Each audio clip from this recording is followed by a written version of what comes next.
What's up? Ako nga pala si BT at nandito ngayon tayo sa BT Reaction and welcome to my channel, Tunay na Kritiko. At meron tayong panonooring video ngayon. Ito po ay nagmula kay Artista Life Update. Sa mga hindi pa po bumibisita sa channel ni Artista Life Updates, bisita na po kayo mga katunay. At kung hindi pa kayo nakakapag-subscribe, subscribe na din po kayo mga katunay kay Artista Life Updates. At syempre, huwag nyo rin po sana kalimutan na mag-subscribe dito sa channel ko sa Tunay na Kritiko. Sa mga hindi pa nakakapag-subscribe, and click the notification bell para maging updated po kayo sa mga reaction videos na aking ilalabas. At huwag na natin pagtagalin at sabay-sabay na nating panoorin ang laman ng video natin sa atin ni Artista Life Updates at bibigyan natin ng reaksyon. Pasok! Mga ka-legit Dabarkads, isang legit Dabarkads nga ang nagsalita against Tape Incorporated patungkol po sa mga unpaid business nito sa nasabing talent. Ang lahat ng yan, but before that, if you haven't subscribed yet to my YouTube channel, please don't forget to like, share, and subscribe at hit mo na rin ang notification bell for more showbiz updates. Of course, bago tayo magpatuloy sa ating updates for today's video, ay nais ko po muna magpasalamat sa lahat po ng mga legit viewers, subscribers, and legit Dabarkads po natin na lagi nag-aabang at umaantabay sa lahat ng ating mga updates. Maraming salamat po. Is halos ayaw niya na pong pag-usapan pa yung issue na ito ng hindi pagbabayad ng tape dun sa kanila pong mga talents. At nilinaw din niya na wala daw di umanong kinalaman ang magkapatid or si Bullet Halosos dahil kaibigan niya ito. Pero base po sa mga lumalabas na mga intriga, parang tila baga ito po ay isang manifestasyon na talagang hanggang ngayon ay hindi pa rin po settled yung mga problema po na kinaharap di umano ng Tape Incorporated. Nako. So narito po ang ilan sa mga interviews, no? May interview po kasi siyang naganap kay Miss Aiko Melendez na isa lang siya sa mga nag-i-interview at pinayagan itong legit Dabarkads na ito na ma-interview siya ng personal. At marami po siyang mga revelation. Una sa mga revelation nga nito, yung si legit Dabarkads Anjo Iliana, sinabi niya na hanggang sa ngayon ay hindi pa rin sila nag-uusap ng kanyang kapatid na si Mr. Jomari Iliana dahil po sa isang issue kung saan nung siya po ay tumatakbo bilang isang politician dito po sa bayan ng Parañaque ay tila baga si Mr. Jomari Iliana daw di umano ay ibinulsa yung kanyang campaign fund na bagay na pinag-awayan po ni ito pong si Mr. Anjo Iliana. So meron palang meron palang hindi pagkakaunawaan yung dalawang magkapatid, no, dahil sa bulsahan issue na yan sa kampanya.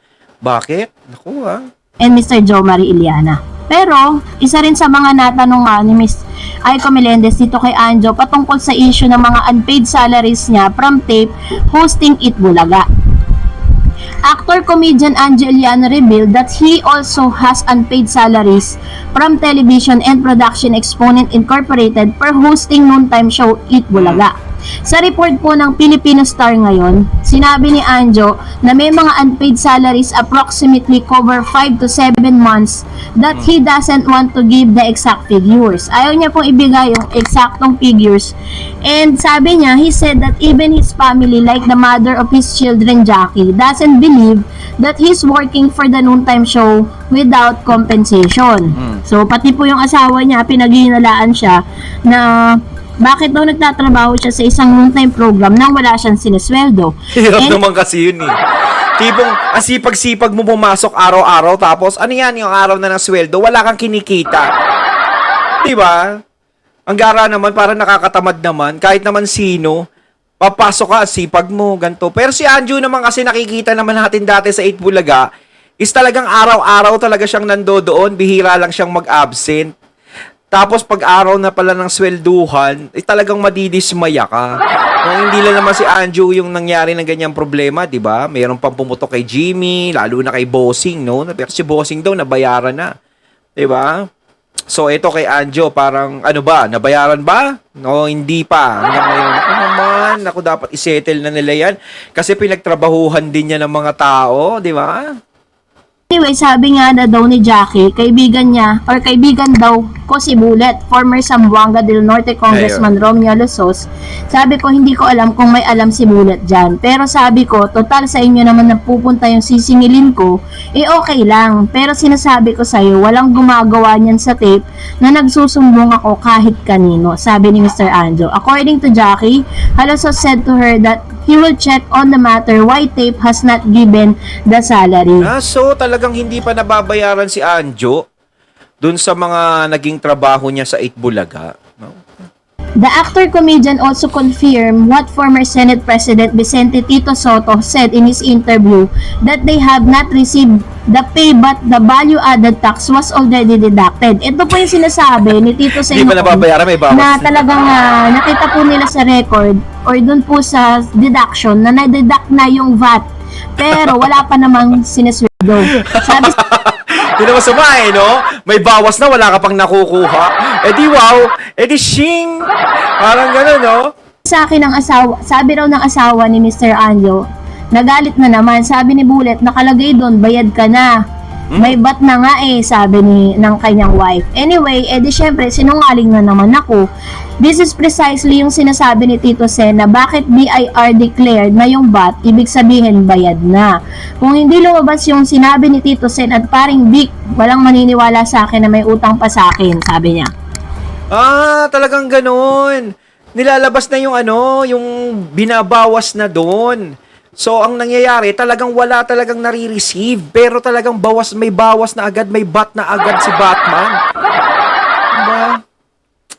Yung issue na yan, no? Yan talaga yung isa pang kumapit sa tape sa kanila na problema about sa mga artist nila. Siyempre, mas maganda rin naman bilang palabra de honor na ikay magbigay ng tamang sweldo sa mga tao mo. Dahil alam naman natin, ang successful ng Itbulaga noon. Kaya sinasabi nila na nalulugi daw ang Itbulaga, hay nako, hindi naniniwala ang mga tao doon. Diba? Alam naman natin. No, hindi naman ganoon kalaki magpapremyo ang Itbulaga na milyon araw-araw na naglalabas ng milyones. No, tamang-tama lang nga yung mga papremyo nila. Pero ang mga advertisers nila ay napakadami. No, kahit sabihin mong black timer kayo, nagbabayad kayo buwan-buwan, is kayang-kaya nyong bayaran dahil sa lakas ng programa ng Itbulaga na yan. Diba? Kahit sabihin na malalaki ang talent fee ng mga legit Dabarkads at ng TVJ, is kayang-kaya pa rin. So, hindi natin alam kung bakit, kung ano ang nangyayari sa kinikita, bakit hindi sumusweldo yung mga tao at sinabi na nalulugi pa ang Itbulaga nun, kaya magbabawas ng mga Dabarkads noon.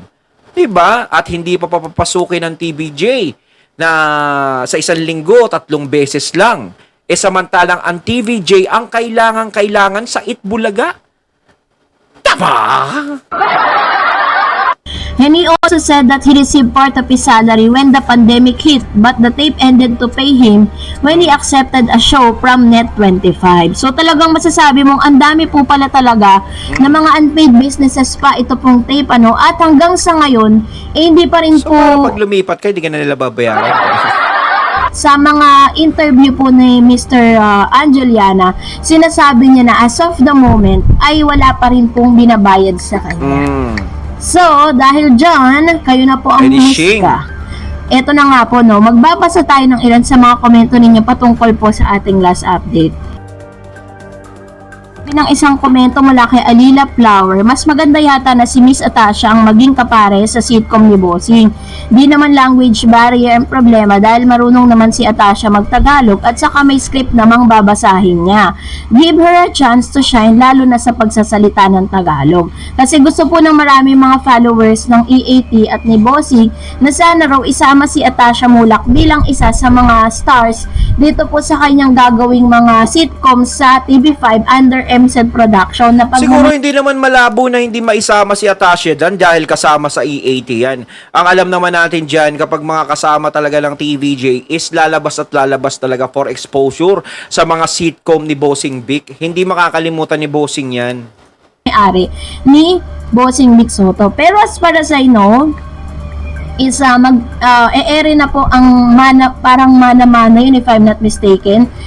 And then meron po silang gagawin ni Miss Ma Salvador na bagong sitcom po siya na parang ito po ay school bukol, parang gano'n. Manuel Ponce said, dapat talaga Miss Darreds, layasan na ni Bossing yung GMA kasi yung ibang solid Bossing big followers, tumututok pa rin sa GMA dahil nga yung sitcom ni Bossing hindi inandun pa. pinababayaan. Kaya kapag umalis na si Bossing So ngayon nasa TV5 na, tangay na ni Bossing lahat yan. sa GMA at lumipat na sa TV5, mahahakot din ni Bossing yung viewers at followers niya papunta sa TV5. Totoo po yun, ano? Kasi marami na rin talaga nag-switch from Kapuso to Kapatid Network. Oo, kapatid So mangyayari na. talaga at mangyayari yan.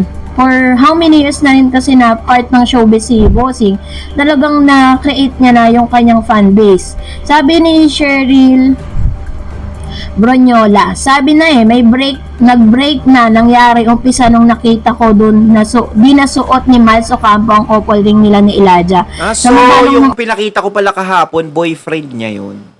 No, so parang ito is may pinagdadaanan si Miles nga, yun nga yung nangyari sa kanila. Isa talaga, masakit talaga yung ganyan. Kapag pero kaya ni Miles yan. Alam naman natin, kaya niyan dalin yan. Nakikita naman natin, talagang tuloy pa rin. Ganun. Okay pa sila, laging suot ni Miles Ocampo, nakakasad talagang nangyari. Masyado ako nasaktan. Actually, marami nasaktan kasi parang, parang nakikita lang natin si Miles na lagi siya nakangiti, pero may pinagdadaanan pala siya ng malubha. At yun dito, yung professional si Miles gumalaw. 'Di ba? Yung personal na buhay niya, yung personal na nangyayari, hindi niya dinadala sa trabaho. Ayan yung mga disiplinadong tao No, magaling na artista si Miles, no. Sa acting niya dun sa Batang Quiapo, napanood ko, magaling talaga. No? Hindi talaga matatawaran hanggang sa pagpapatawa. Tsaka yung tawa niya, yun ang matindi ron. Ayan ni Miles yan. Si Miles pa ba? ito rin, kinumpirma rin ni Elijah na talagang break na po sila ni Miss Miles Ocampo sa kanyang latest interview. At ang isa sa pinaghihinalaan nga, si Miss Andrea Brillantes na naman. Which is Nako ha! Pasok ng pasok! Oy! Lagi ka na lang pumapasok, Andrea Brillantes. Nako ha? talagang katotohanan. Mr. Elijah Canlas said na isa sa mga major reason ng kanilang paghihiwalay is due to the conflict of the schedules. Pero para sa akin, parang napakababaw na dahilan yun para mag-break kayo. Parang love triangle ba? Kung nagustuhan mo ang video na ito, huwag mo kalimutang mag-like, mag-share, at Ayun, mag-subscribe. si Ma'am At i-follow mo na Darreds. rin ang aking Facebook page, Ayan, Darreds TV. And also, I have my TikTok account, which is Darreds TV. Pwede nyo rin po akong i-follow doon. Thank you for watching, guys. God bless everyone. Ayun, at ating natunghayan ng video na nagbula kay Artista Life Updates at syempre natunghayan din natin kanina, no? Si Ma'am Darreds. Yun, plinag niya ang kanyang mga channels, no? Suportahan po natin si Ma'am Darreds ang kanyang mga YouTube channel. So, eto mga katunay, ano masasabi niyo tungkol dito sa inyong napanood at binigyan natin ng reaksyon? No, bayad-bayad din naman kasi pag may time. Ayaw niyo magbayad. So once again, I'm BT and I'm out. Peace.